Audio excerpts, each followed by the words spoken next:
Hello and welcome back.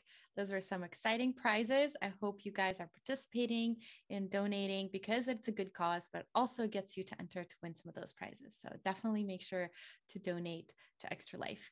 But right now we have Katie Bedford with us, and this is going to be actually really fun because Katie Bedford is an esports host. So actually, Katie, I'll let you introduce yourself, but I also wanted to ask you, how often are you on the other side like you are Um, now? Actually, like a decent amount, but definitely used to being the one kind of starting the conversation, if you will, as opposed to the one kind of getting a lovely introduction like that. So thank you, and I'm super happy to be here, first and foremost. So thank you guys for inviting me on, and you guys are doing a really great thing. If you guys didn't know, I actually have known about Game Jam for a long time back when I lived in DC, and y'all have always just been doing incredible things in the space. But a little about me, Katie Bedford. I'm an esports host. Freelance right now. I've worked in a variety of games and I like to talk a lot. Excellent. That means this time slot's gonna go great. So tell us how you got into the space. Did you have Mhm. an esports major in college? Mhm. I know the answer is no, but I'd like to start with that. I wish, honestly, I think one of college was great and I enjoyed it, but I think one of my regrets in college was that first off, I went to a very small college. Mm-hmm. So my majors were limited.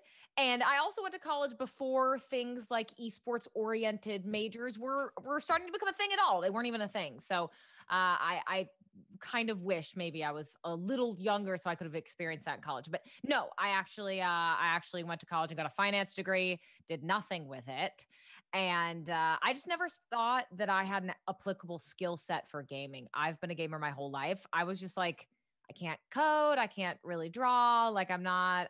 My scope of what video games and esports were was so narrow that I just didn't consider it. So fast forward a number of years, I actually ended up starting a newsletter called the Daily Walkthrough. And it was kind of like a morning digest for everything video games and esports. And it was a hit. People really liked it. And through that, I actually got the pleasure of attending a few events, e-leagues, Boston major, where of course we saw kind of a first time NA team winning a Counter Strike major. I got to go to the Overwatch League Grand Finals in New York, E3, a bunch of great places where I met a bunch of great people. And through those people, through those connections and that networking, I was able to kind of get my foot in the door in on air work because I had found out by that point that I really like to talk and I like to do on camera. So that was kind of my transition. It was a bit of an odd one, but I'm very grateful for it. I mean, you say it's a bit of an odd one, but I think that's what we keep hearing over and over again in a lot of these interviews is that no path is straight. So I think everyone sort of came at esports in a very roundabout way, at least in our generation, like you said, for the folks who were didn't have the ability to major in something esports related. So I'm curious, how did you go from finance to doing a newsletter? How did you find out that being on air is something that you enjoyed? So at college, I mean, at college, I was kind of a weird juxtaposition of like the girl who was in the sorority and did cheer, but also like locked her door when we were having parties because I was busy rating Final Fantasy 14. So like I was always kind of in this weird like back and forth in my life. And honestly, college wasn't really where anything started. It was in my time in DC where I was able to start doing some on-air work that didn't have anything to do with esports, but exposed me to a world of on-air work that I actually really enjoyed. And when I started the newsletter, I didn't necessarily have that in mind. It still wasn't a thought in my head of like, hey, you're pretty decent at on air work. You're pretty decent at talking to a camera, talking to people with a camera around. Maybe that could be something you could do. I hadn't even really jumped to that point yet. And it was actually one of my friends in esports that I met through the newsletter that was like, hey, like, why have you considered taking this jump from, doing this newsletter to doing on air? And maybe I'm just dense. I don't know. But for some reason, my brain was like, hey, why didn't you ever even think of that? So it was actually that friend who kind of turned on the light bulb in my head of you like doing this on air work, maybe give it a try in esports. So it was kind of the pushing of friends that got me there. But I did want to touch really quick on your point too. This Sure. idea that, you know, nothing's wrong if your path isn't, perfectly straight and narrow. That's what life Absolutely. is. Life is not straight and narrow. So if you take another job or you start somewhere else or you're somewhere else in your life and that winding road gets you to esports, you know, it's very unique to you and it was what was perfect for you. So to anyone out there who's worried about not having it all figured out, you don't need to. Absolutely, absolutely. And I think it's very encouraging to hear that message over and over again, because it helps both young folks who maybe aren't able to get in onto like an esports team at their college, right? Or older folks who are thinking that they want to switch careers, but thinking it's too late. And it's not too late. It's never too late. It doesn't matter where you are Yeah. right now. You can go into esports and gaming if that's what you're passionate about.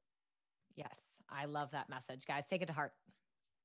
I do want to ask you also about the thing that you just said about getting the push and that idea Mhm. from your friend. I don't think you're dense at all for not thinking about it, because the other message that we keep hearing over and over again is that the esports industry is so broad that no one person has an idea of all the different paths that you can go into, especially if you didn't really grow up with gaming. You don't really have an idea of what Yeah. you can do in the industry, in the space. So it's really important to have those mentors or those friends that suggest, hey, maybe you should try that, maybe you should try this. Yeah. So keeping that in mind, what advice would you give to folks who might be interested in being a host or being a shoutcaster, or what other on-air work is there in the esports industry? So first off, I saw chat really quick. Yes. My cat decided to come in and say hi. That's Master Chief. He says hello to everyone. I told you guys, I knew he'd come in and make a Mhm. debut at some point. But to your question, to be esports host, a caster, a commentator, um, networking really is the singular most important base level thing you can do. Um, like any entertainment industry, who you know is going to be a make or break. And I don't mean that to sound like a who you know, ooh, you don't have to have talent or whatever. You do. You have to be skilled, you have to work hard, you have to have drive, you have to be passionate. But taking the time to network, and I don't mean ladder climb. There's very different things between networking and having authentic business relationships and friendships with people, and ladder climbing, which is using folks to get where you want to be. People can sniff that out in esports very, very easily. But networking is the most important thing I can possibly pass on. Don't hesitate if you're at an event or you're at some sort of con. If you see someone, go say hi. If you see a caster, if you see a host, if you see me, come say hello to me. Get to know me. Don't ever be afraid to approach someone, because much like you miss every shot you don't take, you miss every introduction you don't make. And it can be scary. I don't mean to make it sound like it's a walk in the park. Walking up to someone you don't know and introducing yourself, especially if they might be someone who you're like, wow, someday I'd like to do what you do, can be intimidating. But it's so important for you to do just that. So networking is the number one for me. And also having a reel is super important too. I think it's really those two things. Have a reel and don't be afraid to network, cold call people. And what I mean by cold call is whether you're DMing them, tweeting them, whatever, just reach out to someone. The worst thing, this is something JCap, he's a retired pro in COD, told me. The worst thing anyone will ever tell you is no. And if you can handle someone saying no, you'll be just fine. And even if they say no, you're still on their radar, which you never were before. So That's yeah, a good point, that networking last one. and get yourself a reel, guys. Get yourself a reel are probably my two really big things. That's very good advice. In terms of getting yourself a reel, is that something that you reached out to other folks who are professional in that area to do that? Did you do it yourself at first? What is your advice on the sort of on the resume and Yeah. portfolio side of things? So I definitely had help. I'm thankful to know a bunch of people who are familiar with kind of any sort of video editing, and it doesn't have to be fancy either, right? It doesn't have to be fancy editing that you're doing. But what I did was basically compile a bunch of clips I had showcasing kind of my best on-air work. And I had a friend who was, familiar with video editing, basically put all of them in a line in the order I wanted, do some pretty little transitions between them, and have like Katie Bedford reel or whatever. It doesn't have to be pretty. when you start out, right? It doesn't have to be as polished as, say, like a Golden Boy reel. So yeah, I had a friend who was able to help me out a little bit, but basically get a few clips, guys. You want it to be like a minute max, and just have that on hand, because if you make the connection, almost always the next thing they're going to say is, do you have a reel I can pass on? Or the person they connected to is going to be like, hey, great, this person gave you a recommendation. Do you have a reel? So That's really great advice. And tell us a little bit more about the networking piece, because like you said, I think it is scary. A lot of people don't really know how to network. It's not really a skill that's taught. No. Thinking back to my high school and college days, I was always told, go network, go network, go network, but I was never taught how to network. Yeah. So what's some of the tips you have for effective networking? And like you said, what are some of the interactions or questions that you can ask folks so that you're actually creating those genuine connections that you're talking about, as opposed to maybe turning people off thinking that you're trying to ladder climb?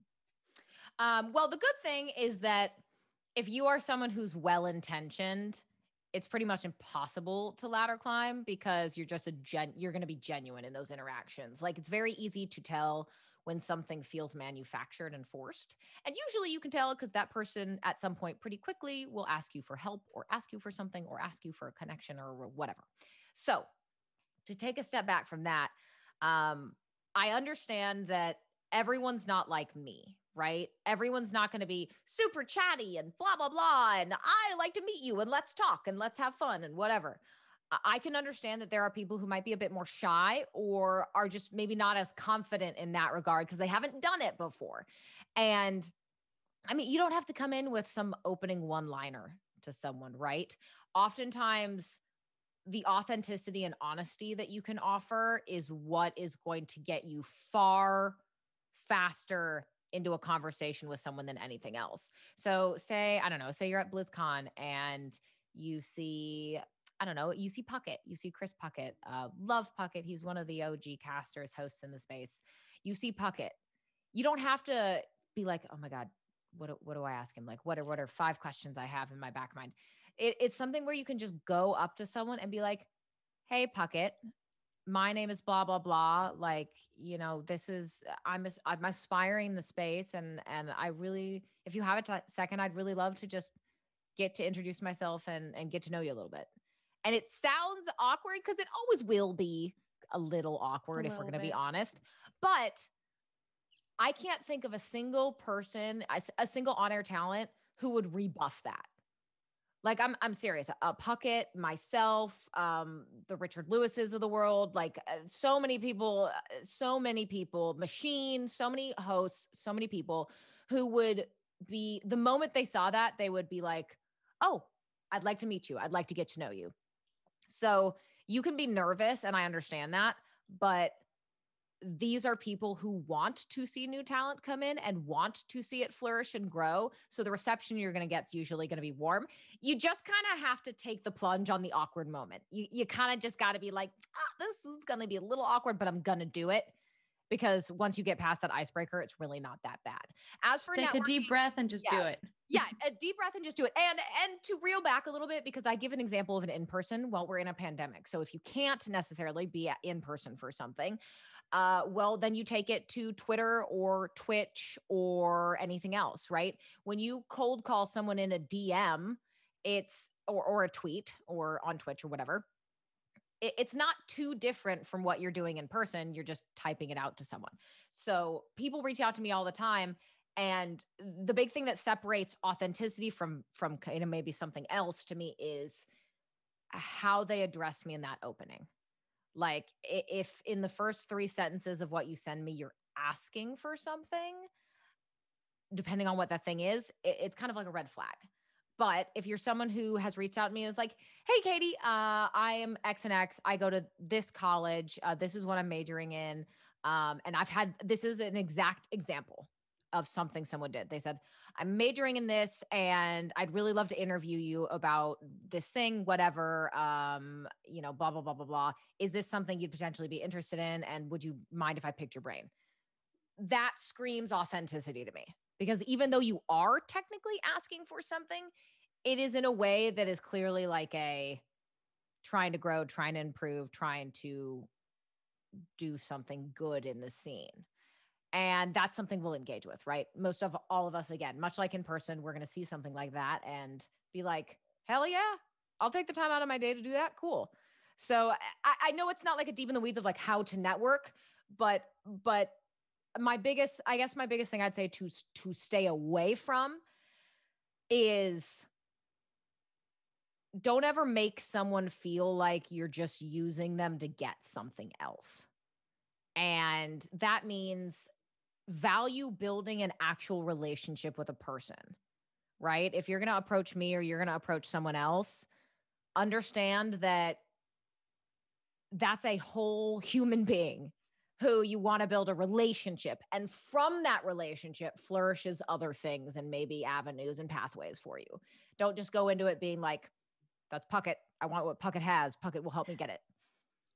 Which, again, if you're an authentic person, probably won't be much of an issue for you.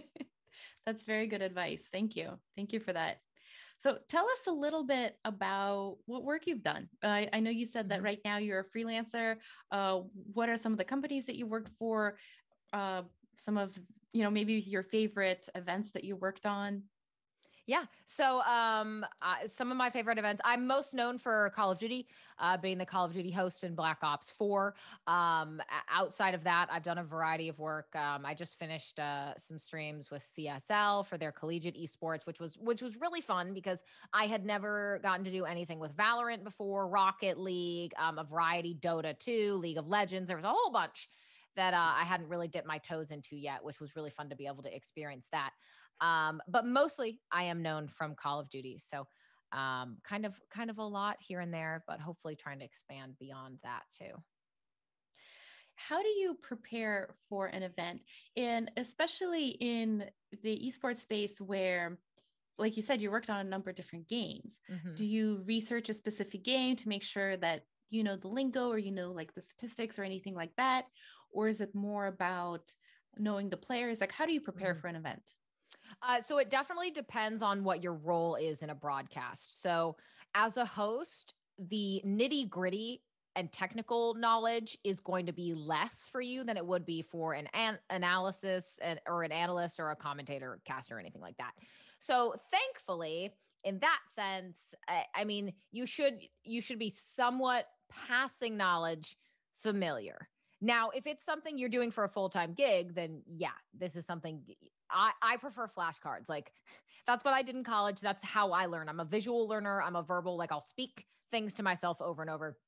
So what I did for Call of Duty, which was a full length gig. So yes, I needed to know all the players, all the teams, the history of the players, what they've done, the history of the teams, the nuances of the game and all the game modes. I literally had flip cards that when I was on the plane back and forth between DC and Columbus, I literally had flip cards of like 110 Call of Duty players. And I'm sure to anyone sitting next to me, it looked very weird to see this woman with a laptop with like men's faces on it. Because I would literally have, like, I'd have Scump's face on the front of the card. And then I'd flip it over and I'd be like, okay, Seth Abner, he has one champs ring. He's, this, and this. He's on Optic Gaming, blah, blah, blah. And I did that for every player. And I would sit there and just go through all of them over for hours. I would do this until I had a passing cursory. I could be like, oh, that person's accuracy. Oh, that person's Crim 6. And I had a very good familiarity to build everything else off of. So when you're deep in the weeds, you do have to kind of treat it like you're in a class. Treat it as homework. It is a disservice for you to go into an event and not at least be competent. You don't have to be perfect, but be competent. I've seen people before kind of just be like, oh, it's a one-off gig. I'm going to get my cash. I'll be fine. You are doing a disservice to the people who are hiring you when you behave like that. So speaking of one-off gigs, when I do something like League of Legends, for example, what I just mentioned, which is something I hadn't done before, thankfully, I play a lot of League. I'm not very good, but I've played League for a long time. So in terms of game knowledge, I don't have all the nuance, but I can at least understand what's happening in the game. And one of the kind of tricks of being a host is as long as you have like a relatively cursory knowledge of what's occurring, And it can be like a 30,000 foot view of what's occurring. You can take that same tone as a host and still ask questions that are relevant. So you don't have to be like, X player made this play and it really turned around the entire pacing of the game and allowed them to come back and this and that. And you don't have to do that. If you can, That's cool. the analyst desk. Yeah. If you can do that, cool. But like you can take a step back and ask more general questions to people that are like, hey, it seemed like there was a momentum shift. To you, what necessarily happened to allow them to rally to come back in this game? You don't have to know any of that. You can just understand that there was some sort of shift and let someone else kind of take it away for you. So as a host, it is a bit easier. As an analyst, though, or as a caster, I do casting for Warzone. Those are things where you really need to know your stuff. And that's homework, and you should treat it as such. Do your homework for any job you're going to do. That makes sense. That's excellent advice. Now, talk to us about, so right now, a lot of, I'm sure some hosting is online if it's remote, but especially right now in COVID times, a lot of hosting is remote. I'm at home right now hosting this event. Yeah, so am I. So are you. Talk to us about folks who would like to get into the space. Talk to us about the technology. Is it important that I buy the best microphone out there? Do I have to have a boom arm? What kind of camera should I get? Like, because people can get really bogged down in those questions. Yeah. What's your advice on starting tech if you're trying to get into this space? I love that question because yes, I have felt that too. I'm like, I don't have the best camera. I don't have the best mic. Oh my God, everything's ruined. Like, people are going to hire you because of you. People are very willing to work around certain restrictions you might have. So honestly, the baseline is the C922 Logitech webcam. It is the tried and true streaming webcam. It's what I started on before I upgraded. It is perfect. It's what I'm using right now. Yes, exactly. It's perfect. Like, is it going to be like, crisp, super awesome? Like, no, but is it passable? Is it clean? Does it look good? Yes. Does it cover all the bases? Yes.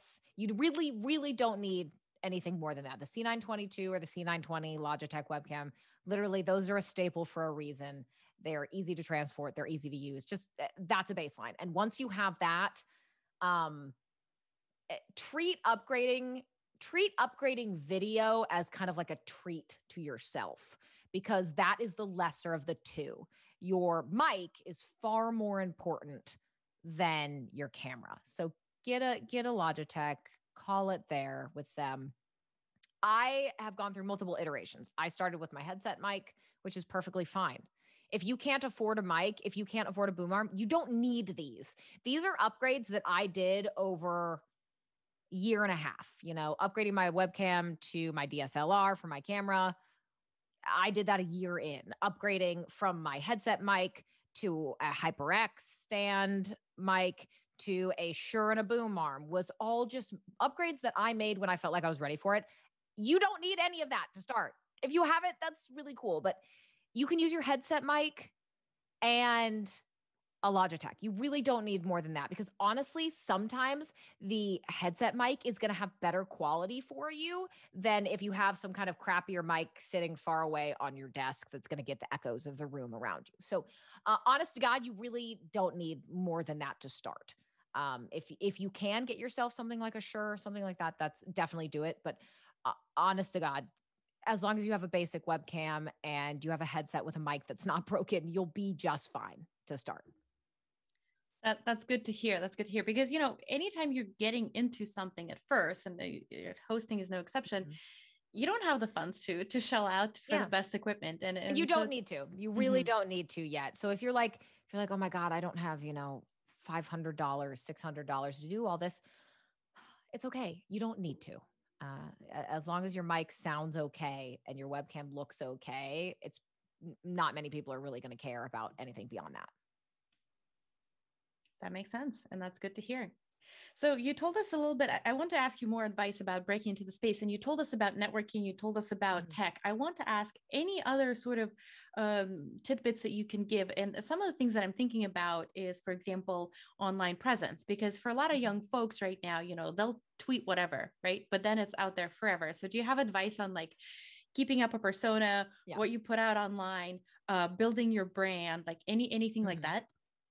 Yeah. So the Twitter in particular can be a tricky place. And yeah, no, you shouldn't tweet whatever comes to mind. Like, trust me, don't do that. You need to understand that Twitter is not your personal playground for everything that's happening in your life. It makes it very easy to feel like that. You know, are you having a down day? Tweet about it. Are you angry? Tweet about it, whatever. You need to understand that if you're going to be an on-air talent, people will comb through everything you say to, and this sounds dark, but it's true. For some reason, it seems like there's this sentiment of like when good things happen to someone, other people feel a need to tear them down, which is a lot of the time why you'll see dust ups happen when something good happens to someone. Someone will troll through their Twitter and find something and try and use it to hurt them. So on that note, guys, be mindful of what you tweet and also clear out your old tweets. You don't need tweets from like 6 years ago.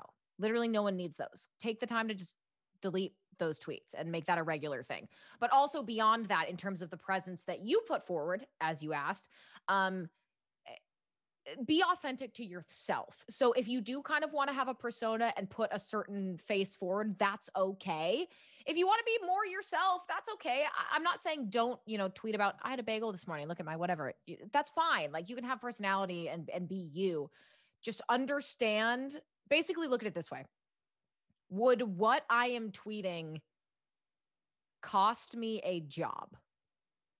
Would what I am tweeting leave a bad taste in someone's mouth? And that can be something as minor as, certain language you're using and are you swearing a lot? Something like that could maybe turn someone off. Or it could be something more major if you're really getting the weeds of something else. Like, just make sure that whatever you're putting on your social, you'd be okay saying that to someone who's looking to offer you a job, is really the way that you should view it. If you wouldn't say whatever that is to someone's face, because reminder, guys, everything you tweet, there is someone on the other end of that. There's a whole human. If you wouldn't say that to that person's face, don't tweet it. That's really good advice. One thing that I think about is my professors used to say, write your emails as if they're going to be read out loud at a deposition in court one day. Yes, exactly. And so I'm thinking about the tweets is like, tweet as if it's going to be read out loud back to you during a job interview. Yeah. That's great. If it would be embarrassing for someone to read your tweet back to you, probably don't tweet it. But no, super tired, you tweet about your bagel. I wish I had a bagel. I wish I had a blueberry scone. That sounds nice. I'm hungry. But yeah, guys, just have personality, have expression. Just usually it's the negative emotions where I'm getting at here. Like, are you having a bad day? Are you frustrated, tired, angry, whatever? Those are the things. Probably keep those off Twitter. That's really great advice. Well, Katie, we have a couple minutes left here. Yes. So do you have any final pearls of wisdom for anybody trying to get into the honor talent space? Yes. Please take a look at the collegiate scene. So whether it's CSL, I know obviously Game Gym, you guys do stuff as well. With collegiate, I think my good friend Super, he does on-air work for League of Legends with you guys with casting. Look at collegiate work, because the collegiate scene has really high level gameplay. So it's not like you're going to be watching, just Joe Schmoes. They're really, really good. It's a perfect breeding ground for new talent and aspiring talent to come in and learn, get those reels, get those stepping stones to then be able to maybe kind of take another step onward from that. So definitely the collegiate scene. And even high school too. Even high school, if there's local lands, that's always a great thing, guys. If there's local lands near you, again, once it's safe, or even online local lands, don't hesitate to reach out. Like, literally what circle all the way back to what we were saying before. Just reach out. even if it's a local land, even if it's small, just spread the contact far and wide. Because the more gigs you can get, even if they're small, even if maybe sometimes it's something where it might not be paid, which is really not something you should do. I do not recommend that. In the very beginning, if you can at least get the reel, maybe it's worth it. Make sure you get paid. Other than that, guys, but even if it's small things, just do them or just reach out so that you can start building that reel. And then I would definitely say, look at collegiate. There's a lot of great programs there that are looking for talent, looking for aspiring talent, and are willing to take kind of that chance on the aspiring talent. Awesome. Well, thank you so much for being here, Katie. This was actually really fun. Host talking to host. I learned a lot personally. I will be reaching out to you to network using the tips that I just learned. And I invite all our viewers who are interested in entering the on-air esports space to also reach out to Katie, to me, to any of the other on-air talent that you might be interested in talking to. But thank you so much for being here. It was so informative and it's so awesome to have you here. So thanks for coming. Yeah, thank you. Thank you so much for having me. And thank you for everything you guys are doing. Game Jam, everyone else, you guys are absolute rock stars in the space. So keep doing what you're doing. And yeah, if anyone else wants to reach out, please don't hesitate to shoot me a DM. My DMs on Twitter are open. Awesome. Awesome. Thank you so much. All right. Well, we will take a quick break and we will be back with our next speaker shortly.